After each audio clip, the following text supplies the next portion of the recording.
mazhabnya Imam Maliki, Syafi'i, dan Hanafi itu dimensinya kubus dimensi 14,65 cm kubik.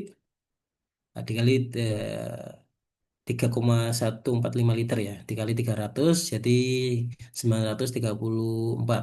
Jadi ada dua versi. Versi pertama kalau misalnya ini shopnya sudah sampai 1.400 liter, berarti itu kena zakat, itu versinya Imam Hanafi. Kalau versinya jumhur ulama, yakni Maliki, Syafi'i, Ambali itu 934 liter. Dan gini ya Bapak Ibu ya, kenapa di sini pakai liter? Karena pakai sok tadi. Masalahnya ketika ditimbang pakai literan, misalnya jagung 1 liter atau kurma 1 liter itu beratnya beda-beda. Jadi saya di sini nggak bisa menerangkan. Jadi beratnya berapa kilo Pak? Waduh, saya nggak bisa. Karena tiap liter, misalnya Bapak Ibu punya literan ya, coba nimbang beras 1 liter. Nanti coba Bapak Ibu timbang. Oh ternyata beratnya sekian. Kemudian jagung diukur 1 liter. Kemudian Bapak Ibu timbang. Pasti beratnya beda-beda. Nggih, Nah di situ, nggih selisih Ustaz. iya Setiap di sini timbangan loh. beda-beda terkadang memang Ustaz. Loh, bukan timbangannya maksudnya Bu. Berat bendanya itu beda-beda. Timbangannya juga Ustaz. Nah, itu berarti yang bermasalah itu orangnya itu. Jadi gitu Bapak Ibu ya. Anggur 1 liter itu katakanlah bisa 1 kilo kurang. Tapi Nggih. kalau jagung 1 liter itu bisa sampai 2 kilo misalnya seperti itu. Jadi beda-beda. Kalau ditanya berapa kilo, Pak? Wah, saya nggak tahu. Karena patokannya itu ukuran, bukan berat. Hmm. Oke, kita lanjut ya Bapak Ibu ya. Paling Nggih. nggak tahu cara ngitungnya ya. Nanti ini bisa difoto atau nanti saya share. Semoga nggak lupa buat ngitung-ngitung kalau ada yang punya tanaman. Sekarang zakat hewan ternak. Itu hadisnya Muslim. Tidak seorang pun pemilik unta, pemilik sapi, pemilik kambing yang tidak membayar zakat ternak, melainkan pada hari kiamat kelak hewan-hewan ternaknya yang paling besar dan gemuk datang kepadanya, menanduk dengan tanduknya dan menginjak orang itu dengan kukunya. Setiap yang terakhir selesai menginjak, yang pertama datang pula. Jadi muter. Demikianlah siksa itu berlaku hingga perkaranya diputuskan. Jadi sebelum dihisap ini disiksa dulu dengan hewannya. Jadi dari hadis di atas dapat diambil bahwa sebenarnya hewan yang wajib dijagat itu cuma 3. Unta, sapi, kerbau, 3 jenis ya. Unta, sapi, kerbau, lembu ini juga masih sama satu jenis, kambing atau domba. Jadi ini Bapak Ibu yang wajib dijagati. Kemarin saya pernah diskusi dengan teman saya. Saya juga bingung jawabnya. Mungkin Bapak Ibu tahu. Ada yang tahu nggak? Kalau hewan alpaka itu wajib dijagati. Alpaka kan mirip kayak mirip kayak unta itu. Ada Alpaka. Bis- Oh, yang lehernya Bisa. panjang itu ya Ustaz? ya lehernya panjang yang kalau didekati suka ngeludah Oh, itu loh. Yang didekati suka di ngeludah. Bali ada Ustaz. Itu bisa dimakan nggak Ustaz? Tuh, bisa kan itu Cuman makan takut gede. tanaman kemudian kukunya kan kuku genap itu sama kayak sapi. Oh, berarti dizakatin dong Ustaz? Nah, tapi masalah nggak masuk ini, Pak Ibu. Lah, Kalau mau dizakati kayak kuda, kuda kan bisa halal dimakan. Tapi kuda mm-mm. tidak termasuk yang dizakati. Ayo lu istihad berarti Ustaz. Saya baru dengar. Nah, saya tadi sama teman saya, wah saya juga nggak tahu. Karena secara perawakan itu mirip unta gitu. Nah, itu nanti biar ada fatwa, kita nunggu fatwa aja. Nah, jadi paling nggak Bapak Ibu nih ya. Jadi unta, unta apapun itu, sapi, sapi apapun itu, mau sapi Brahma, sapi biasa, sapi perah dan sebagainya itu tetap kena zakat. Dan kambing, domba itu sama. Kemudian syaratnya itu tadi hewannya, syaratnya pertama itu hewan peliharaan atau hewan ternak, kemudian tidak dipekerjakan. Jadi misalnya ada yang punya sapi, tapi sapinya buat bajak sawah. Nah, berarti sudah gak kena zakat itu, karena itu sudah dipekerjakan. Ini pure, murni hewan ternak. Tidak dipekerjakan, kemudian bukan hewan liar. Hewan Nah, liar maksudnya apa hewan Ustadz liar, itu? misalnya Bu Dewi punya hutan luas gitu ya. Dipagari, dipagari 1.000 hektar katanya, dipagari semuanya, kemudian daripada nganggur, lepasin kambing 1.000. Loh, Nah, itu liar. nanti kan jadi liar itu. Loh, tapi kan sapi, Ustaz. Itu kan dikandangin, Ustaz. Ya kalau intinya sapi hewan liar tuh, nah, Bapak Ibu sendiri tahu ya kalau sapi liar tuh gimana, tidak kabur dan sebagainya. Intinya itu tidak jinak. Nah, Hmm. oke, ini 3 syaratnya. Tapi ya jarang ya ada yang punya sapi kemudian dielos, dicul gitu aja. Setahun baru dilihat, kayaknya nggak ada. Diambil orang, Ustaz. Oke. Kemudian ini ya Bapak Ibu ya, ini tabelnya. Jadi lebih mudah seperti ini. Ini nisabnya unta. Misalnya ada yang punya unta minimal 5, kemudian sampai akhir tahun, 1 tahun dicira itu tetap 5 atau sampai 9, maka zakatnya itu 1 ekor kambing. Ini saya sendiri juga belum hafal ini. Ngafalin lupa. Kenapa? Karena nggak praktek masalahnya. Nah, mungkin Bapak Ibu nanti kalau ada yang punya hewan ternak sampai zakat gitu ya, Masya Allah. Punya kambing 40. Nah, nanti kemudian mau zakat. Nah, nanti tiba-tiba Ramadan ke panitia zakat. Nah, ambil zakat di masjid itu, Pak. Saya mau zakat. Ini zakatnya hewan, zakatnya domba. Nah, bikin bingung panitia aja. Bingung mau diapain ini. Waduh, ini zakat ini. Baru kali ini ada yang zakat kambing ini. Gimana ini? Dibeli terus bagikan, Ustaz. Apakah langsung Boleh. dipotong? Apakah, tapi ada juga apakah dikasihkan ke fakir miskin biar diternak, biar nanti jadi pemasukan bagi dia, juga ada seperti itu. Ini Bapak Ibu ya. Jadi 5 sampai 9 1 kambing, 10 sampai 14 2 kambing, 15 sampai 19 3 ekor kambing, dan seterusnya. Kemudian ada istilah namanya mahdoh, labun, hiko, jadaah, itu istilah aja. Kalau mahdoh adalah istilah dari unta betina usia 1 tahun menginjak 2 tahun. Kalau labun, unta betina usia 2 tahun menginjak ke 3 tahun. Kalau hiko itu unta betina usia 3 tahun menginjak ke 4 tahun. Kalau jadaah adalah unta betina usia 4 tahun menginjak 5 tahun. Ini Jan. ya. Nah kalau sudah di atas 120 itu enak ngitungnya. Karena setiap kelipatan 50 ekor, zakatnya 1 hiko. Satu, nggih. Nah, ini saya juga ngafalinnya nggak hafal-hafal dari dulu. Makanya saya buat tabel. Oke, sekarang sapi. Nah, sapi itu mudah juga, kelipatan 30 atau 40. Kalau bagi yang punya sapi 30 lebih, maka zakatnya adalah 1 tabik. 1 tabik itu sapi betina usia 1 tahun ke 2 tahun. Bagi yang punya 40, berarti 1 musim lah. Yakni sapi usia 2 tahun ke 3 tahun. Nah, misalnya, ada contoh. Fulan punya sapi jumlahnya 120 selama 1 tahun. Nah, berapakah zakatnya? Sapi sejumlah 120 ekor selama 120. 120 berarti Berapa kira-kira? Bapak Ibu? 100. Satu, dua, dua, tiga, 120. Aduh lah kok blank Ustaz. Ada 2 cara ya, Bapak Ibu ya. Mm-mm. Pertama, tadi ya kelipatan 30. Nah, kalau dibuat KPK, kelipatan persekutuan terkecil itu ya, jadi 40, kelipatan 30 jadi dapatnya 4. 120 bagi 30 jadi 4 kan? Maka dia Mm-mm. 4 tabik. 4 sapi betina usia 1 tahun menginjak 2 tahun. Atau cara kedua pakai kelipatan yang 40. Berarti kalau pakai kelipatan 40, si fulan ini zakatnya adalah 3 musinah.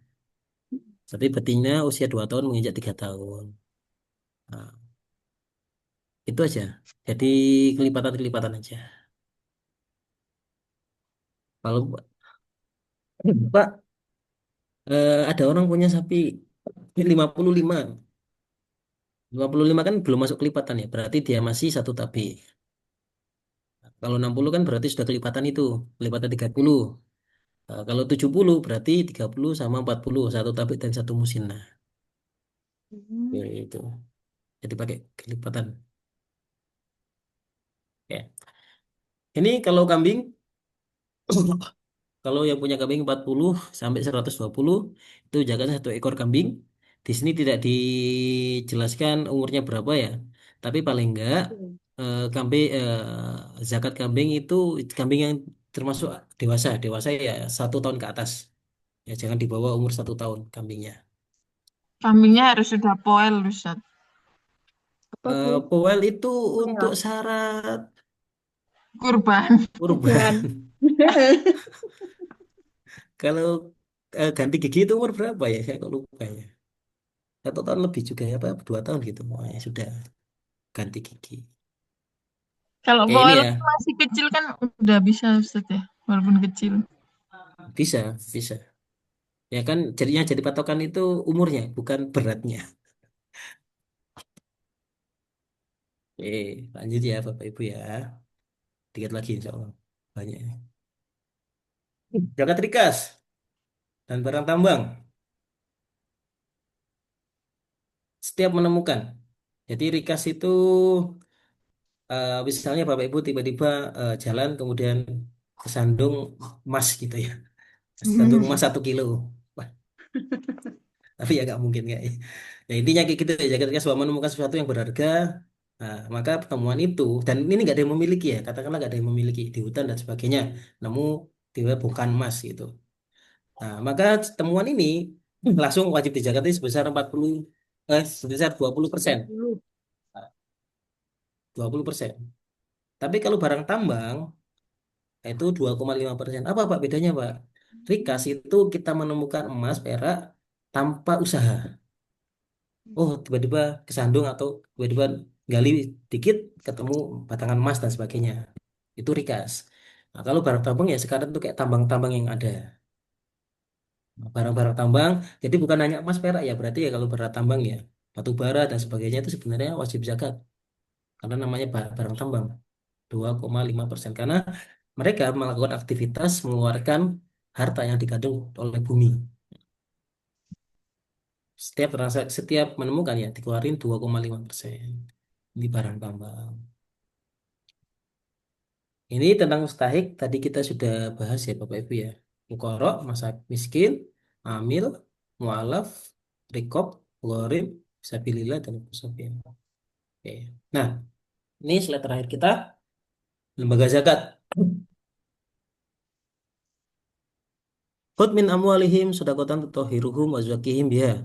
Wa sholli alaihim inna sholataka kana inna sholataka sakanul lahum wa wallahu samiun alim.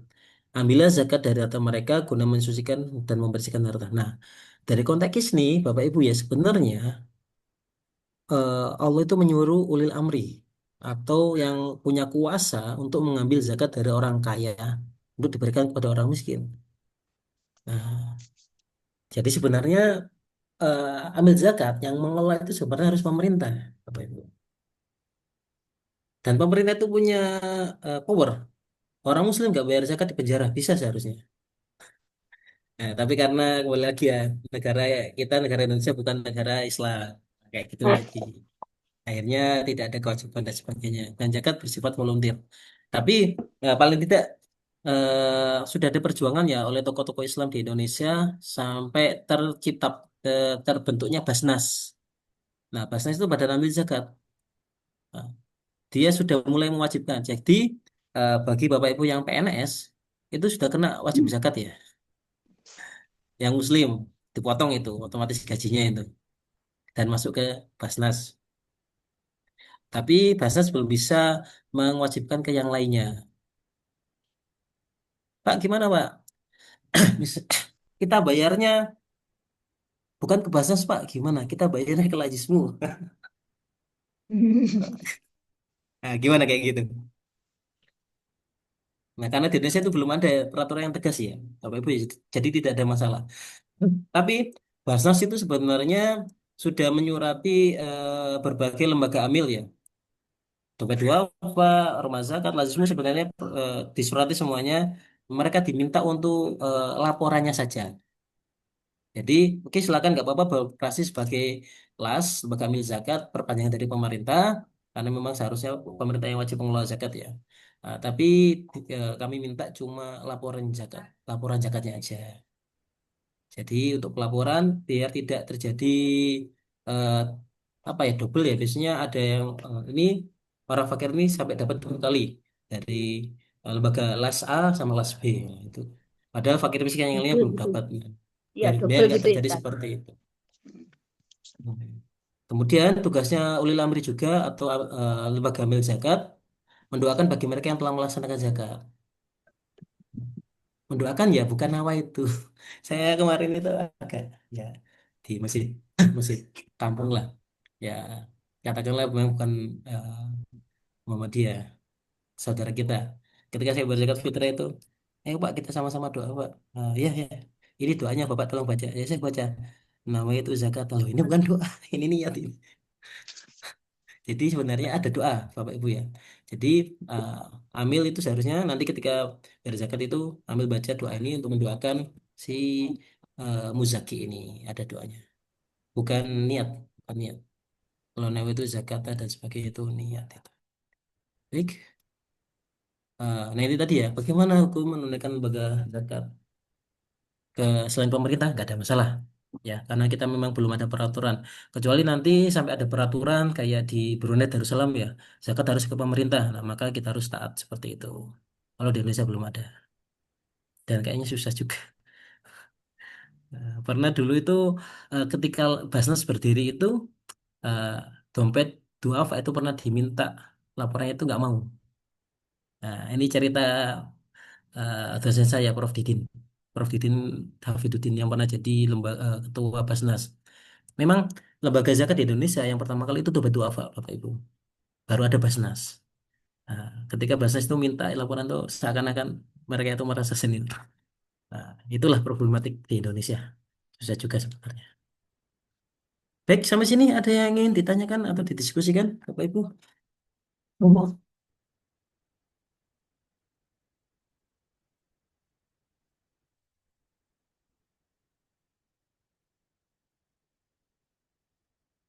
Ya, sudah Bisa ada. 11, Ustaz.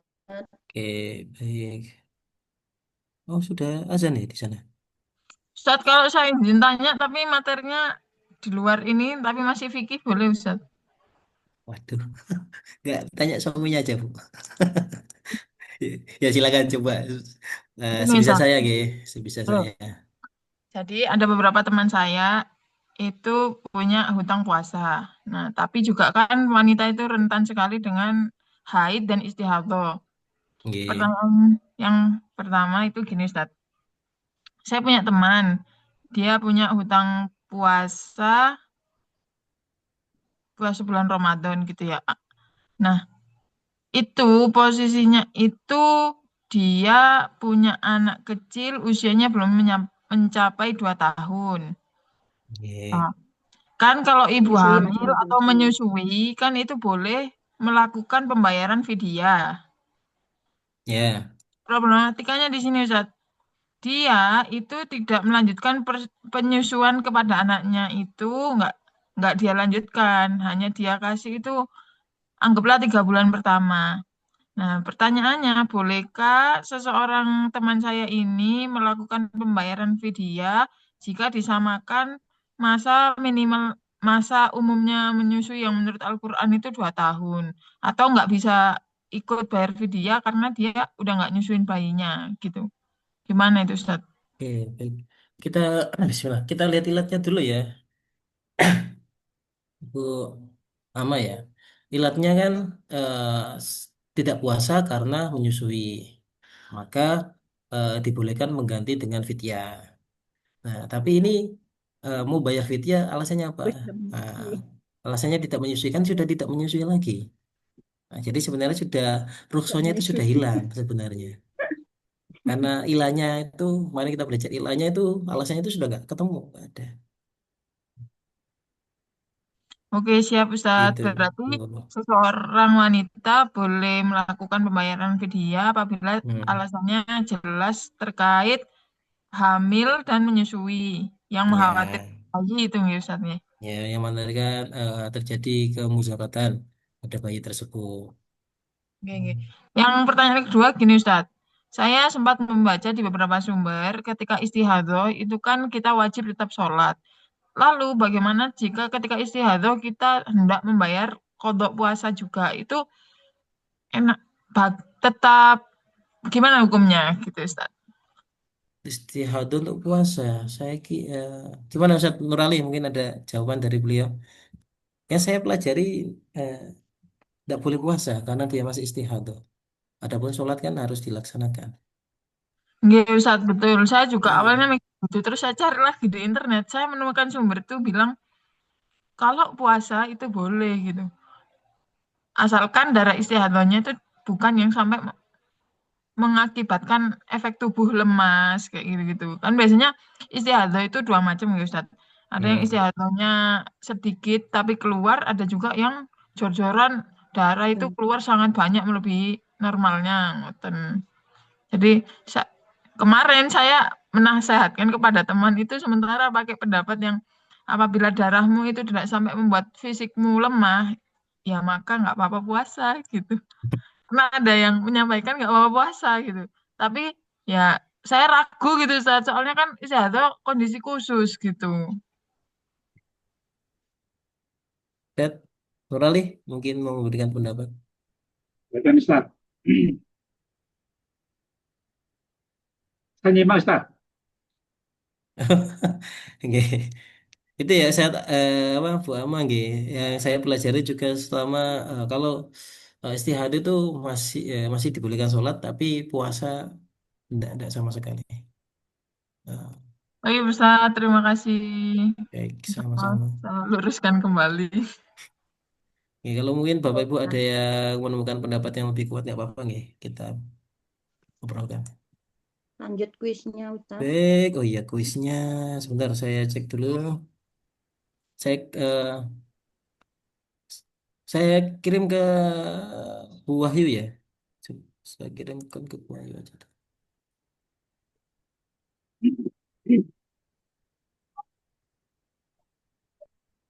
Mana ini?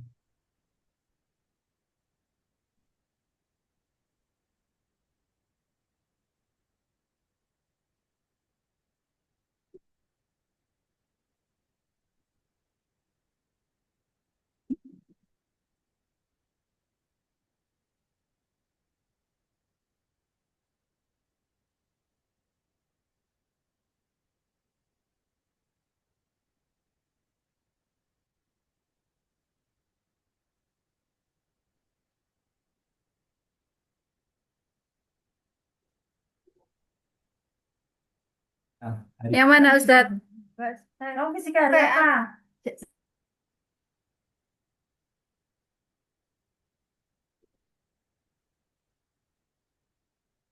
Sudah saya kirim ke Bu Wahyu. Tolong dikirim ke teman-temannya ya, linknya ya. Jawab aja.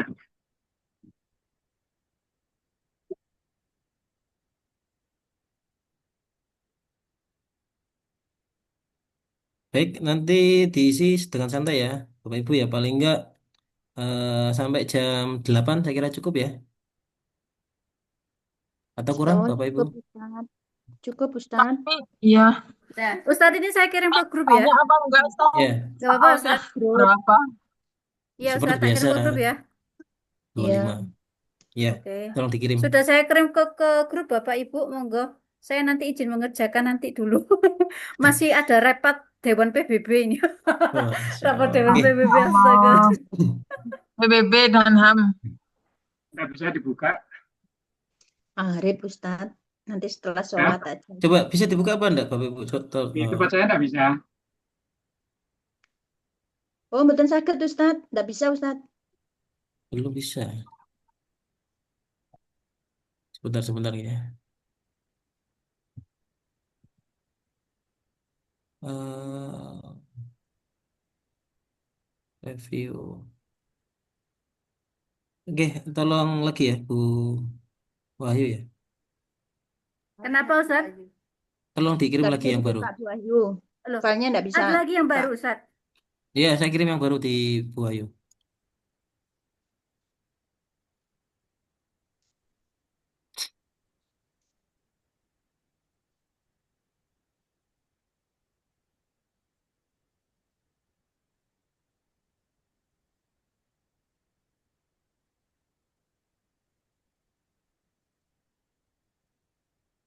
Bismillah. Bisa Ustadz? Ya bisa. Oke, baik. Kalau begitu, silakan dikerjakan Bapak Ibu dengan hikmat dan bijaksana. Oke, Oke. ini tinggal Pak Zaidan nih yang nggak ada. Saya cek tadi, iya, Pak Zardan, Pak Yubi. Dan Baik, terima kasih Bapak Ibu. Saya tutup. Silakan dikerjakan. Semoga dapat Sampai insight jam yang berapa Ustaz? Sampai jam berapa Ustaz? jam jam 8. 8. Jam Oke, 8. alhamdulillah. Terima kasih Ustaz. Ya, baik, biar nggak buru-buru. Baik, kita tutup dengan doa kafaratul majelis. Subhanakallahumma rabbana Allah. wa bihamdika asyhadu an la ilaha illa anta astaghfiruka wa atubu ilaik. Atubu ilaik. Wassalamualaikum warahmatullahi wabarakatuh. Waalaikumsalam Waalaikumsalam warahmatullahi warahmatullahi wabarakatuh. Ustaz. wabarakatuh. Ya, Iya, jazakumullah terima khair. kasih. Saya izin live ya, Bapak Ibu ya. Iya, monggo.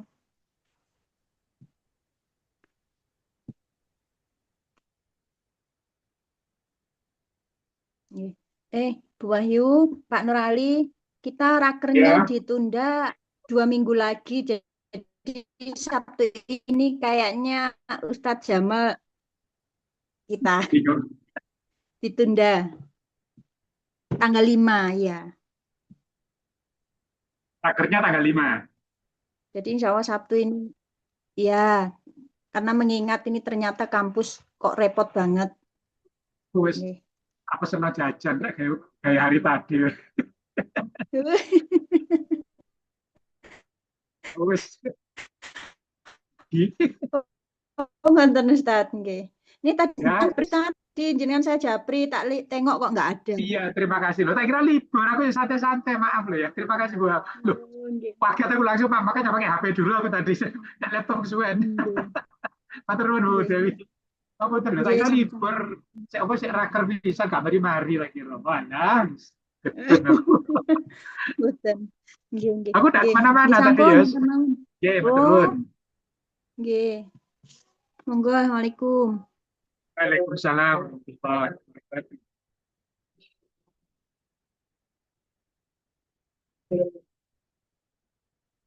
Hitung-hitungan udah validate semua ketemu. Saya 100 ya. Astagfirullah 100. Hanya Kan besok. Nanti waktu setelah ujian